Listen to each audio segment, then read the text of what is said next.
is Apioko, and I'm here with David Kwekusechi. Now, it's time for our community development segment here on the show. And in this segment, as you know, we talk about things that are happening across the country. Now, in the month of Heritage, March, in our Independence Month, we want to celebrate today some people who've been doing some wonderful things that we believe can set the tone for our heritage in the future. We're talking about the Takoradi Technical University. Now, they've done something. There's a report that has been filed by our Western Regional Correspondent, Akwesi Inimeje. So let's take that report, and when we come to the studio, we'll talk some more about this wondrous.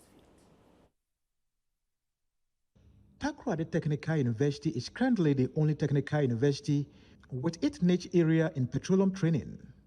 Coincidentally, the institution is located in the hub of Ghana's petroleum industry, with major oil and gas installations like the Ghana Gas Processing Plant and the ENI's onshore gas receiving facilities located not far from the university, coupled with the 111-kilometer gas pipeline from Atoabo to Abuasi Thermal Plant.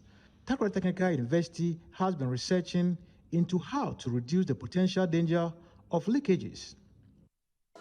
For the Takoradi Technical University, today's Tech Fair, which is a maiden activity in the life of the university, shows that it has not only matured, but also putting rare tangibles to the things that they are teaching students over here, such as this very oil and gas detector, which the university has actually invented.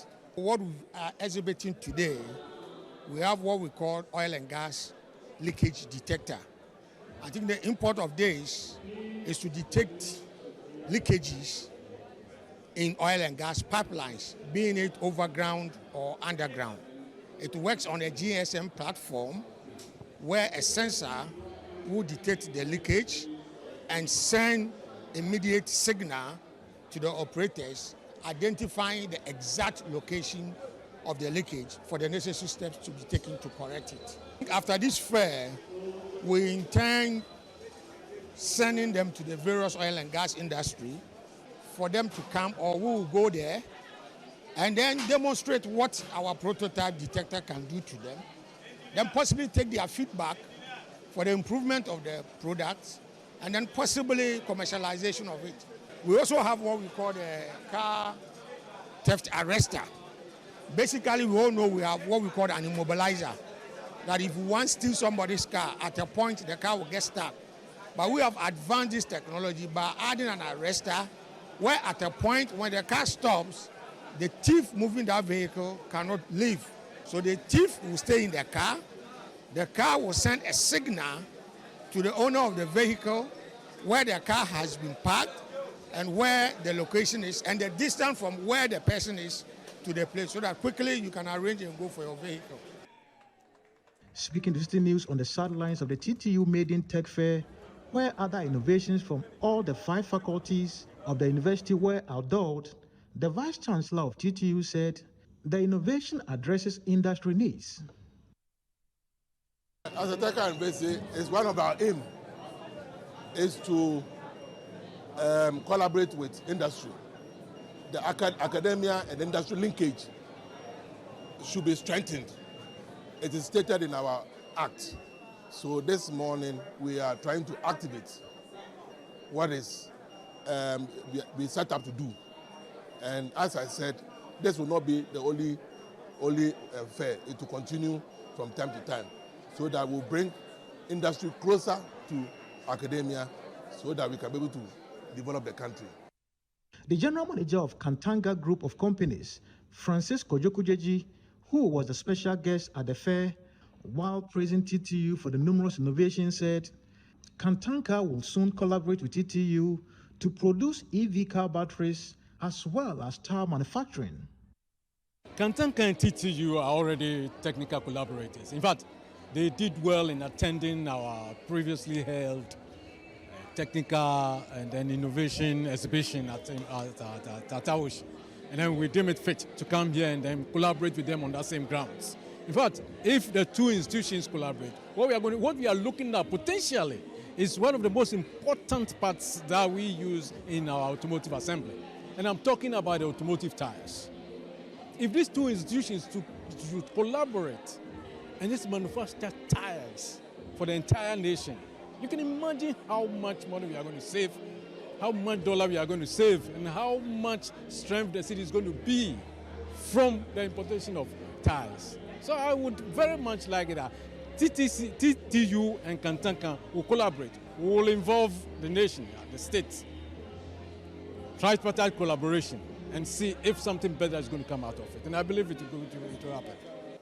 For Citi News, I'm Akwasi Ejenim, Takoradi.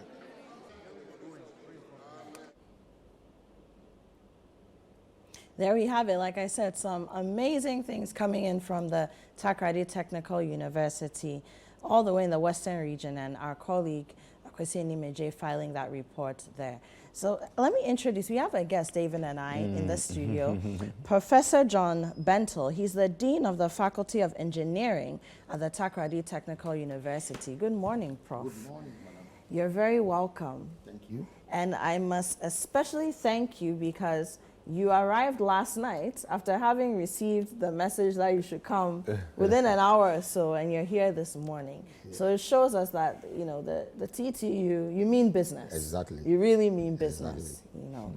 So what was it like? Is this the first time you put this science fair together, this tech fair together? Yes, I would say yes, and at the same time to no. Okay. I think we've been doing them as mini fairs. Okay. This is the biggest open one Okay. that as a technical university we have organized to the public Okay. and then to the industries. Okay. Yeah. Are you typically always looking to create like new things, innovations? And is that the mindset when you're in class, you're teaching, these students are there? Inventions, is that part of Yes, what I think industry is driven by technology. Yeah. And within the fourth industrial revolution, there is the need for advancement in technology and innovations Yeah. to propel our industries to meet the needs of the growing population. So as a technical university, there have been a clerical call by the management of the university to move from what we call education 3.0 to adopt what we call the 5.0. 3.0 involves teaching, research, and then community service. Okay. But what 5.0 sought to do is to come out with innovations and industrialization, Okay. in addition to what 3.0 seeks to have. Okay. So as part of our mandate, we have decided that as a technical university with a vision to be a university noted for excellence in teaching, research, innovation, and societal relevance, we have to make sure that at the end of the day, our students are given the needed skills and attitudes so that any innovative ideas that they have can be transferred into viable projects in order to unearth their entrepreneurial potentials. Let's look at some of the innovations that you were showcasing there. The car theft one particularly fascinates me, but let's talk about the oil and gas detector first. What was the thinking behind that? Yes, I think as a technical university, our niche area is in oil and gas engineering. Okay. And the Western region has virtually become the energy hub of the country. So we have all these oil and gas companies surrounding our universities. And about 30 minutes drive from the university, Ghana Gas has set up a gas booster distribution storage facility. Okay. So we thought it wise that looking at the hazardous potential of gases, if there is a leakage undetected, there is the possibility of causing carnage. Yeah. So we spoke to other industrial players, and then we realized that, yes, there is a need to get something in place so that when there is a leakage, it can quickly detect that leakage for the needed action to be taken before any unseen activity happens. So we started developing models around it, and then later we came up with this technology, which will sense where the leakage is, send a GSM It runs on a GSM platform. Okay. So it sends a text message. It sends a text message that at this very point, in between point A and B, there is a gas leakage or oil leakage that needs to be attended to. So what's no, it's brilliant. Yeah, I love it. What's happening there? Is it an issue of a pressure drop? Is it an issue of the detecting molecules? How does it? Yes, I think we are using flow sensoring. Okay. Yes, it's in the early stage, and these days people are quick in copying technology. Yeah. So we want to you want to limit skeptical about the information that we got. We understand. So we patent it. Yeah. Yes. So it runs on the flow measuring sensoring, Yeah. and then other valves and sensory mechanisms are activated to send the GSM. I like it. So, Prof, was this a collaboration between both students and faculty? Yes, yes. All that we've exhibited here is between faculty and students. There is a close collaboration. As lecturers, we need to research so that we'll make informed decisions in our teaching and learning processes. So this has been developed over a period that we've been engaging our students in this research work. And how are the students responding to it? Is it exciting for them? Yes. Are they also bringing up new ideas? Because they are encouraged? We exhibited an aeroplane. I don't know if Kwesi shows that. It was tugging around the area in the course of the. Okay. Yes, it was an idea that was brought forth by a student, and then he was guided to build that mini-type aeroplane. Okay. In fact, we took it to our volleyball pitch. And it was able to take off. Wow. So, which means that if there is proper collaboration between the staff and students, the needed innovations that we need to come out for the industrialization of our country can be done. I see. So, Prof, what does it take? I mean, I'm seeing all kinds of materials that I'm just looking at the prototypes and the things that we're seeing on the screen. I'm seeing all kinds of materials, and some of them I imagine are expensive.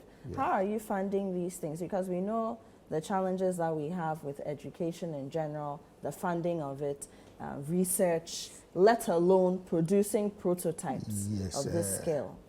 It is very expensive to produce the prototype. I think as part of the final year project works of the students, they are supposed to come out with something, an innovation, something. So the university assists them by way of paying for the materials they will need in producing the prototype.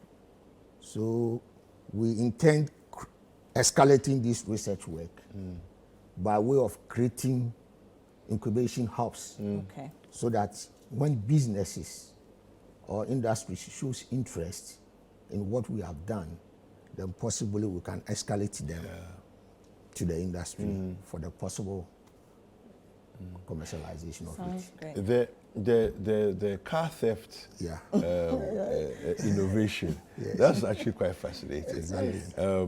So it's something that you've already bought your car, and you can install it as an addition. Exactly. Okay. Exactly. We have what we call the immobilizer or the tracker. Yes, the tracker. Yes, but what the tracker does is to stop the car at a point in time. But in this case, when you realize that your car is not where you park it, you just dial your car number using any network. Okay. Then it will respond by giving you the information, the location where the car has gotten to. And then as soon as the SMS is sent to you, the arrestor will also work. So the arrestor will work in tandem with the immobilizer. So the car will stop, and then the arrestor will also cage the thief. I love it. But speaking of research and investments in the innovations that we're seeing coming out of the university, it was mentioned in the report that Kantanka, they're looking to do some collaborations with them to produce car tires and batteries, the inputs for the car manufacturing sector. How ready are you to do that, and what kind of collaboration are you looking to do with Kantanka? Yes, we participated in their technological fair last December.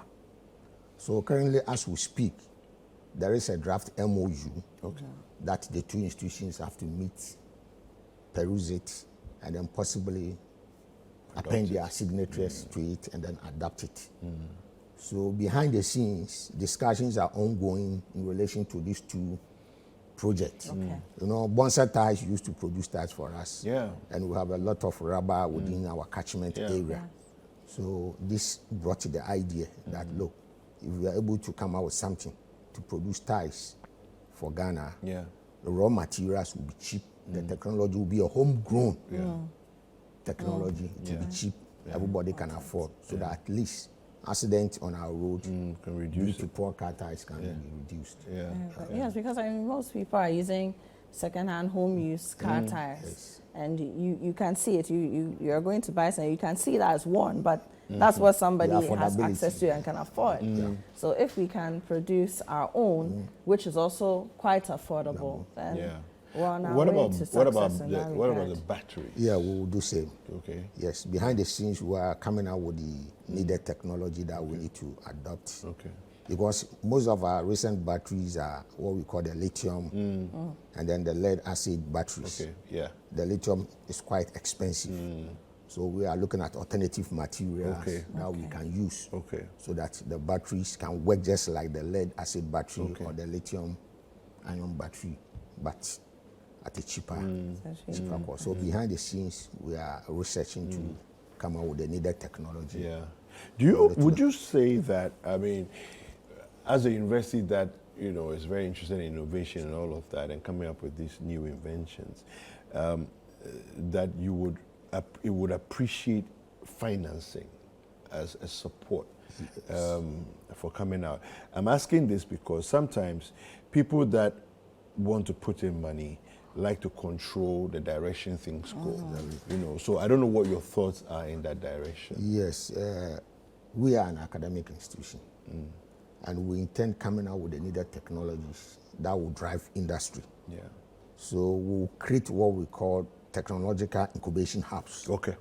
You come, you enter into collaboration with the university. We'll look at the needed agreement that we need to sign, and then escalate the discussions from there. Yeah.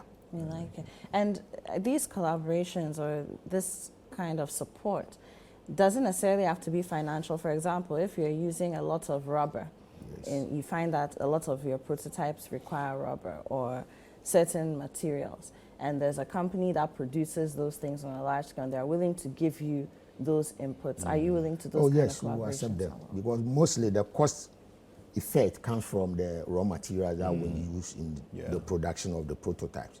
So if a partner wants to donate the raw material, we have the technology. We'll embrace them, use them for whatever we intend doing with that. Then we'll take it out from there. Okay. Have you considered attending international fairs, technology and innovation fairs? Yes, actually most of our lecturers have been participating individually in international fairs. But the import of this Agenda 5.0 has called for management to look for what we call research funds, internally research fund, that will help the university faculties to participate in these international innovations and then technological fairs.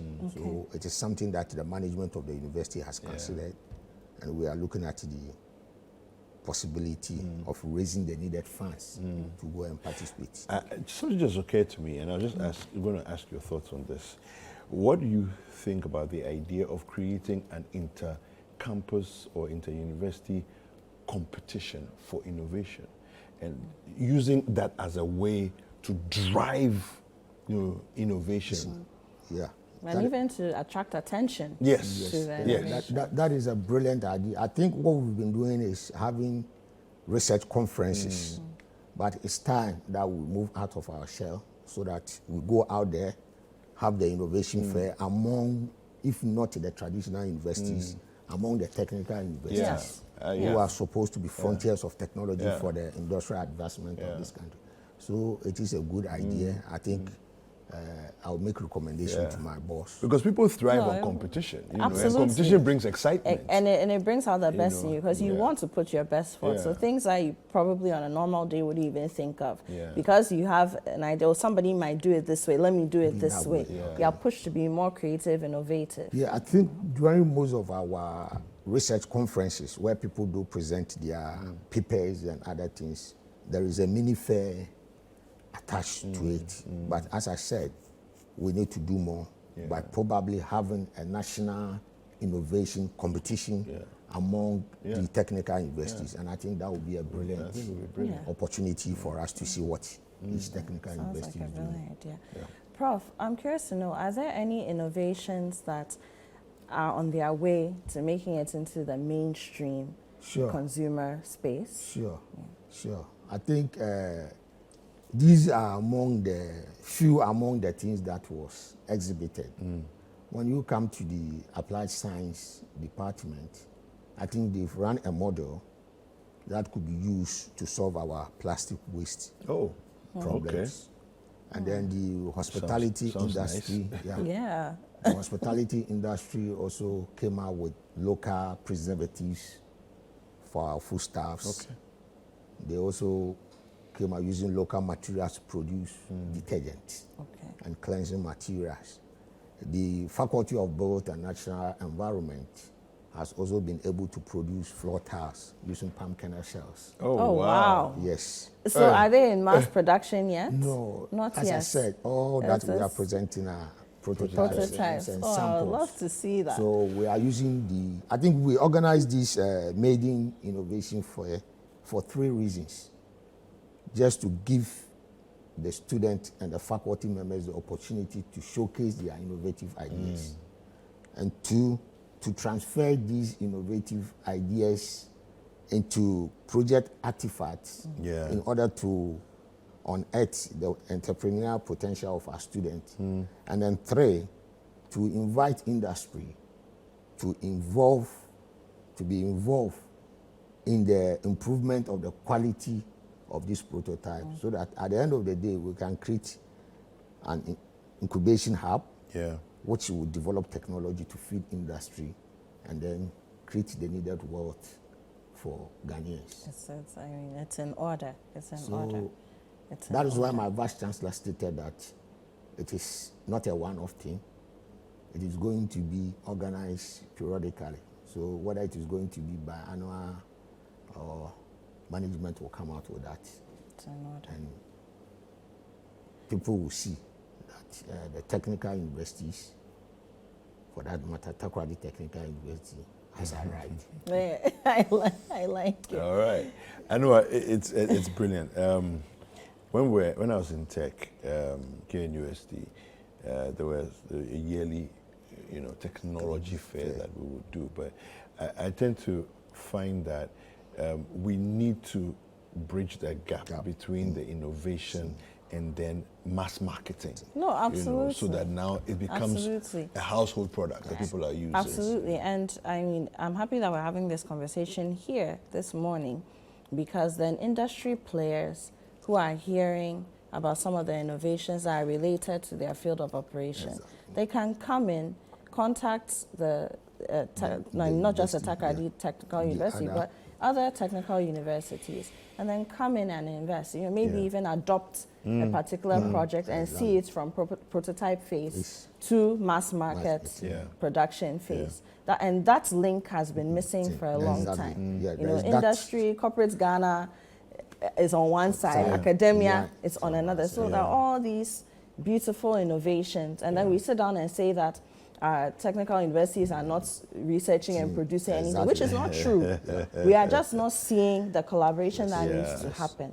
So I'm entreating anyone in industry, anyone who's watching, if you know someone who runs an industry or a company that may be able to take these things from where they are to the point where we are all consuming them. And don't forget that we've been talking about the fact that we are importing too much because we are not producing and manufacturing locally. Yeah. And these are the things that we need to be investing in Very to true. make sure that that happens. So as we're saying Heritage Month, make it Ghana, go to the Takoradi Technical University, travel around to the technical university, see what they are doing, and put your money where your mouth is. I'm entreating everyone to do that. Yeah. And Minister of Trade and Industry, good morning. You have work to do. You have work to do. Prof, thank you so much. Thank you for having joining me. us this morning. And It's thank been you a for great the conversation. opportunity. And keep doing what you're doing. Thank you. Yeah. Well, kudos you to very much. the Technical University, Takoradi Technical University. We've been speaking with Prof. John Bentel, the Dean of Faculty of Engineering at the Takoradi Technical University.